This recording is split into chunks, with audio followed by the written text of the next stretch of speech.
Hola, ¿qué tal? Aquí les traigo otro ejercicio de la palabra clave base. Para eso vamos a crear una clase. Tenemos aquí la clase principal, la clase que contiene el método main, pues vamos a crear otra clase y la vamos a llamar como clase A. Esta clase A va a ser la superclase. Vamos a poner aquí un comentario que va a decir la clase A es la superclase, o vamos a poner es la clase padre, ¿sí? Ahora, esta clase A va a tener tres constructores. Recordar que los constructores se deben de llamar igual que la clase. El primer constructor no va a tener ningún parámetro, por lo cual vamos a poner aquí dentro del constructor de la clase A sin parámetros. Entonces, ahora el segundo constructor va a tener un parámetro entero. Y este constructor va a mostrar ese valor entero, lo va a mostrar en consola. Vamos a poner aquí primero constructor de la clase A con un parámetro entero. Esto lo pongo aquí para poder saber cuál constructor es el que se va a ejecutar, para poder diferenciar entre un constructor y otro en tiempo de ejecución. Y vamos a crear un tercer constructor de la clase A, y ese tercer constructor va a tener dos parámetros enteros. Y va a aparecer, bueno, aquí tenemos que mostrar el valor de ese número entero. Vamos a poner valor de X. Y vamos a concatenar ese valor entero. Y luego aquí vamos a concatenar aquí este constructor con dos parámetros. Vamos a especificar que es un constructor con dos parámetros enteros. Y vamos a mostrar aquí esos dos valores. Entonces ya tenemos el constructor de la clase A con los constructores de la clase A. Tenemos a la clase A lista con sus tres constructores. Vamos a crear una segunda clase que va a ser la clase hija. Vamos a llamarla como clase B, y clase B va a heredar de clase A. Aquí vamos a poner algo que diga clase B es la clase hija, ¿sí? Es decir, clase B está heredando de clase A. Y esta clase B solamente va a tener un constructor, y es un constructor que no va a tener parámetros. Vamos a poner aquí constructor de la clase B. Esto es todo. Bueno, entonces aquí establecimos herencia, clase B está heredando de la clase A. En el momento en que nosotros creemos objetos de la clase A, sabemos que cuando creamos un objeto utilizamos el operador new,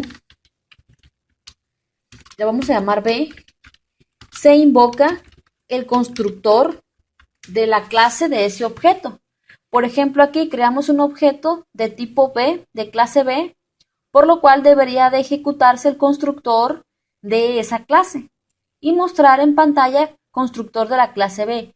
Pero como la clase B está heredando de la clase A, sabemos, como lo expliqué recientemente, que primero se va a ejecutar el constructor de la clase padre.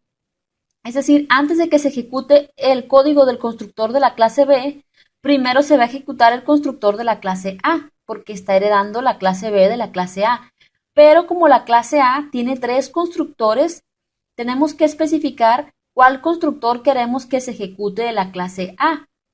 Para eso funciona la palabra clave base. Si nosotros no utilizamos la palabra clave base, el constructor por defecto que se va a ejecutar de la clase padre es el constructor sin parámetros, y va a aparecer constructor de la clase A sin parámetros. Es decir, creamos el objeto y antes de que se ejecute el constructor de la clase B, primero se va a ejecutar el constructor de la clase A porque es la clase padre.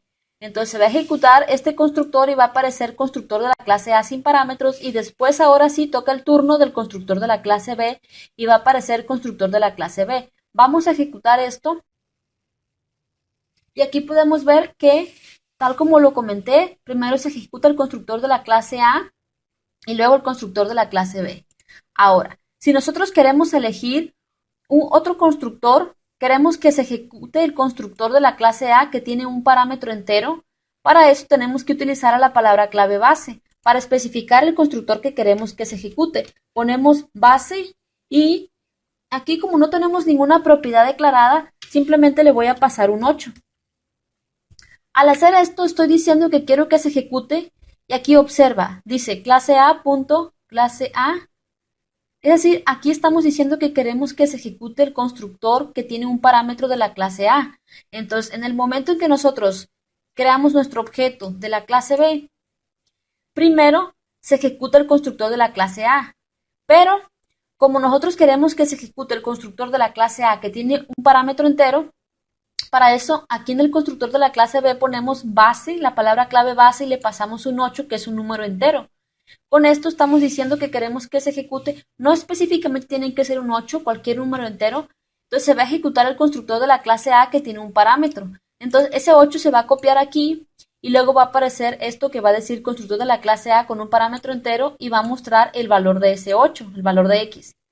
Después de que se ejecutó el constructor de la clase A, ahora sí se va a ejecutar el constructor de la clase B y va a mostrar el constructor de la clase B. Y vamos a ejecutar esto para que puedan ver.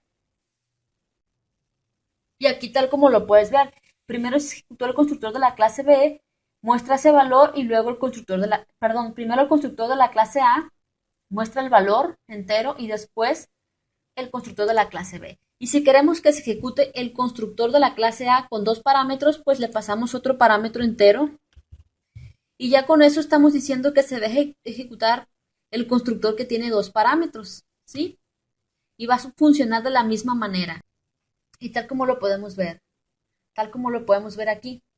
Primero se ejecutó el constructor de la clase A con dos parámetros, mostró esos dos valores y después se ejecutó el constructor de la clase hija, que es la clase B.